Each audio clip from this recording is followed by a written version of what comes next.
Welcome, everybody, and thanks for tuning in. You're on The Drive with your host, Denise DiGregoli. It's always a fabulous Friday here on The Drive because we seek to move people forward. Our mission is to bring together change agents, thought leaders, unsung heroes that are doing great things with their life, and through the insights of their stories, their aha moments, we move each other forward. It's great fuel. It's about what drives you. And I'm a firm believer that how you fuel your mind, your body, your spirit creates the life that you live. And as my grandmother used to always say, you cannot be a success until you make others a success. So join us on The Drive and share. We always start the show with a mindful minute. And something near and dear to my heart is water and the oceans. And this time of the year, it's spring cleaning, perfect time to move the energy out, discard, donate, repurpose, and upcycle. There is a statistic that says by the year 2050, we're going to have more pollution in our oceans than we do fish. It's more important now than ever to repurpose, upcycle, consider your consumption, and consider how you move the energy out. And when you move that energy out, you make room for new things to come in. And what you share through donations and repurposing gets to live on in the lives of others. So, this Friday, I have an outstanding guest. You might have seen him on my other talk show. We're talking to somebody that I believe is doing so many great things for our world and our environment, Mr. Larry Bingaman, who is the president and CEO of the South Central Connecticut Regional Water Authority and the chairman of the board of Conscious Capitalism, our chapter here in Connecticut. Are you with us, Larry? Good morning, Denise. Great to be with you. Oh, so thankful to get some time with you today, Larry. I know that you've brought conscious capitalism here to the state of Connecticut, and I know that it really works on these 4 pillars of higher purpose, energizing your stakeholders around a certain purpose while maintaining, an ingredient of profitability in a company, stakeholder orientation where everybody thrives, conscious leadership, which I want to talk to you about today, and building a conscious culture. I think you've done that at the Regional Water Authority. Can you tell us some of the successes you've seen over the past few years? Well, thanks, Denise. It's been a process, and I actually discovered conscious capitalism a few years ago, and as I reflected on the 4 pillars of the movement and thought about the organization that I'm involved with, the Regional Water Authority, it seems that we've been practicing conscious capitalism for quite a few years without ever really realizing it.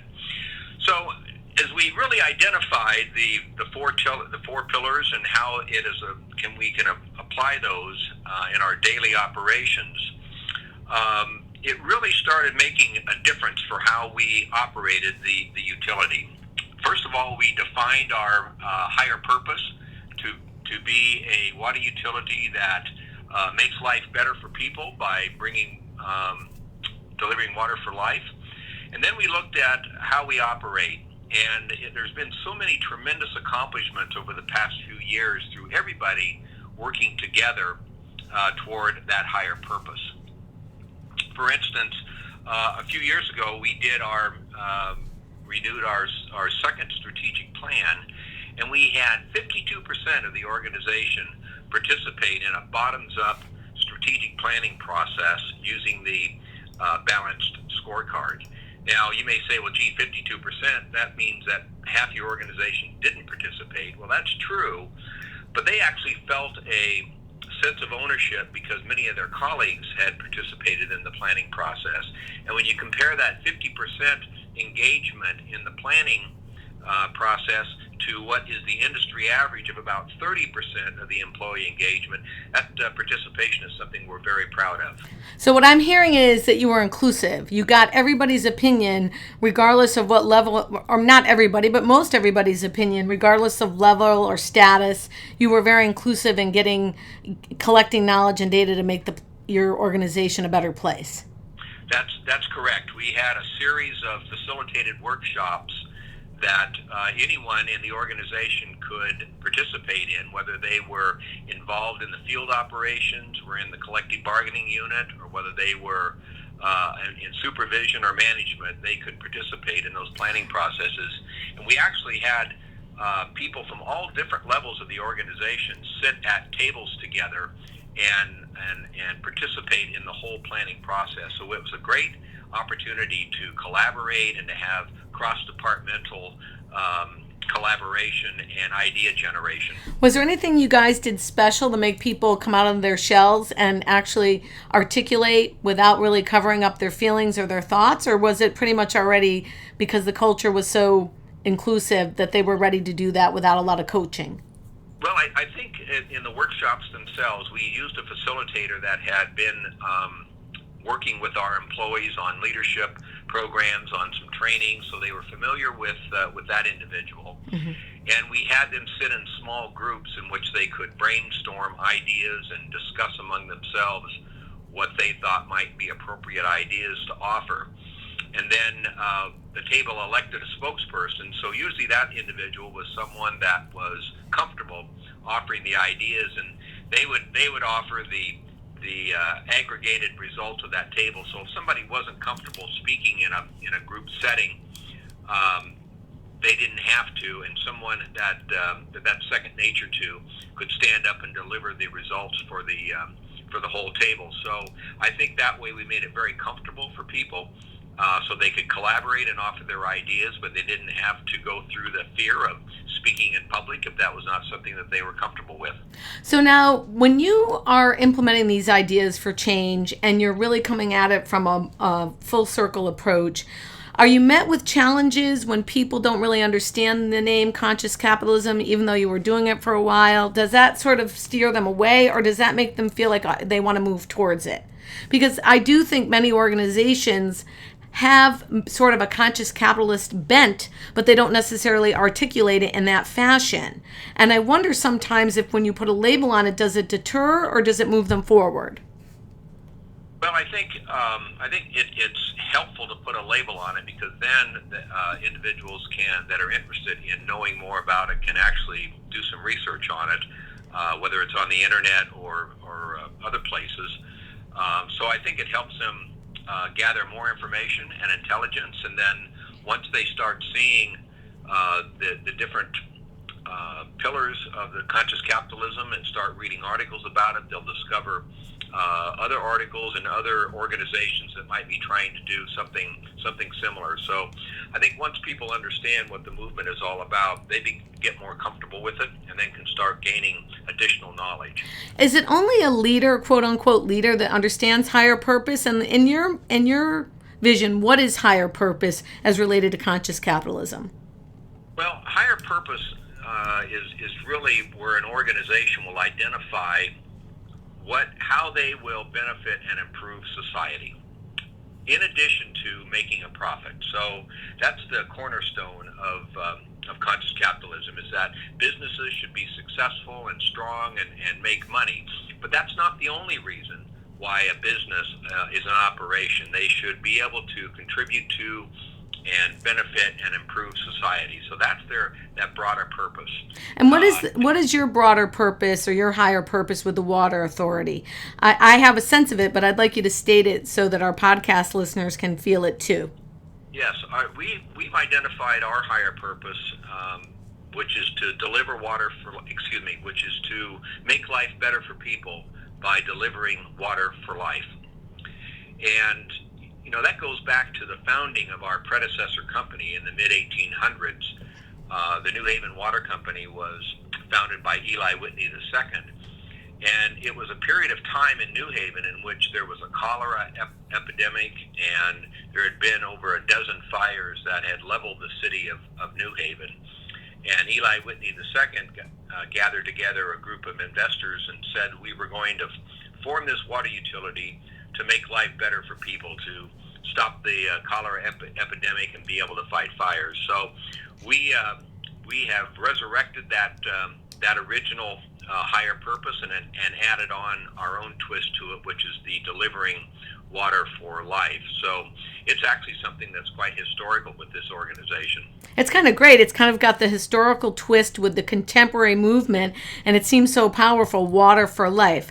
So as a conscious leader, what does that mean? Like, I know you to be a conscious leader because of all the things you contribute to our community and our society. But for people that want to learn to be a conscious leader, how would you explain that? And what would be a few things you would tell them to look at in themselves and to maybe study or go after to become a true conscious leader? Well, first, I think conscious leaders, first of all, follow the higher purpose of their organization. So that would be something that someone would want to work with their leadership team on, identifying the higher purpose of the organization, and then ensure that when they make decisions, that is taken into account when they are making their business decisions. But the other part is stakeholder orientation, or having a balanced stakeholder interest. Here, leaders recognize the independent nature of all the different stakeholders of a business. It's the employees, the customers, the vendors, stockholders, if that's the case, and the communities in which they operate. And leaders, when they're practicing conscious capitalism, do not make a decision that will impact one of those or benefit one of those stakeholder groups at the expense of another. So a common example of that is for a company to squeeze vendors and employees to increase profits, for instance, and that obviously benefits the owners or the shareholders. So practicing conscious capitalism, you balance all the stakeholder interests, not make a decision that benefits one group at the expense of another. So I know I'm going to ask this question as president and CEO, and you are role modeling this leadership. Is it hard to teach, and is it hard to get people to do it? I think in theory it sounds fabulous, and I like to believe I do it too, but I often find when I'm teaching people within my organization, I spend an enormous amount of time explaining why I think this methodology is important, and how it's not just smoke and mirrors. In other words, how do you teach it? Well, I think it's modeling the behavior. It's actually when those moments of truth occur, when it's time to make a decision, that the leader or the leadership team make sure that they are following the principles. So they keep the higher purpose in mind. They make sure that they don't make a decision that benefits one stakeholder group. In terms of the conscious leadership, they are practicing servant leadership, where they are actually helping their employees develop themselves, and the leader is removing obstacles that may prevent an employee from achieving their goals and the like. And then having a conscious culture, it's really making sure that everybody buys into this whole philosophy of conscious capitalism. And that's something that takes work every single day, talking about it and what it is and why it's important for the particular organization to follow through on those principles. So you're almost revisiting your goals, your higher purpose, and how you want the organization to move forward every day with your leadership team or thereabouts. Is it a comment? But a while ago you told me about your STARS program and how it affected the employees and how they had really bit down on it, and it was becoming so much part of the fabric and the thread. Is that the same thing with your leadership and the way that you're moving with them? Is it just part of the common thread now that we just behave this way? It's becoming more and more part of the common thread. It's as I said before, it's a work in progress. Some employees are more familiar with it in the organization than others, but it's the way that we try and operate on a day-to-day basis and assimilate it into the culture, and like our values. And I know you've brought the Conscious Capitalism chapter here to Connecticut about a year or so ago, and I think is there 20 or 13 chapters nationwide? There are more than 26 nationwide, and I think there are 14 or 15 internationally. So there are more than 40 different chapters around the world of conscious capitalism. And I know there are worldwide meetings, and I know that there is a national site, but the site for Connecticut is Connecticut.consciouscapitalism.org. And I'm assuming you're still very heavily involved because I know you have an event coming up in Hartford.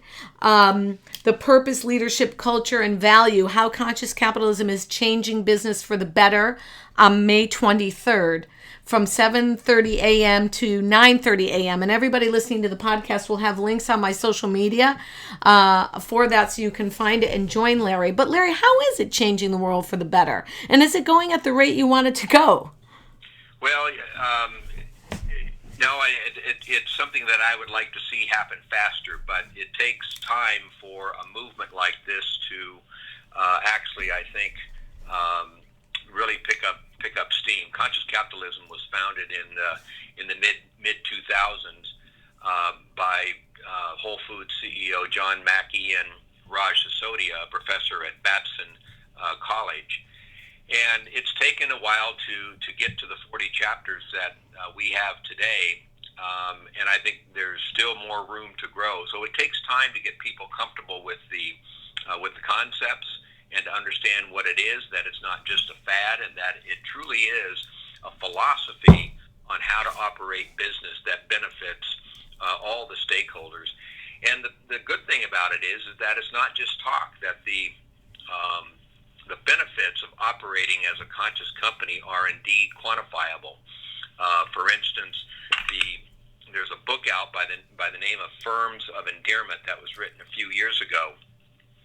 That was written by Raj Sisodia, and in it he profiled a number of companies that are operating using the principles of conscious capitalism, and found that those companies outperformed their peers in the S&P 500 by 14 times, and the good to great companies by 6 times over a 15-year period between 1998 and 2013. Well, I recently got Conscious Capitalism has a magazine, and there's also a magazine called Mindful Living.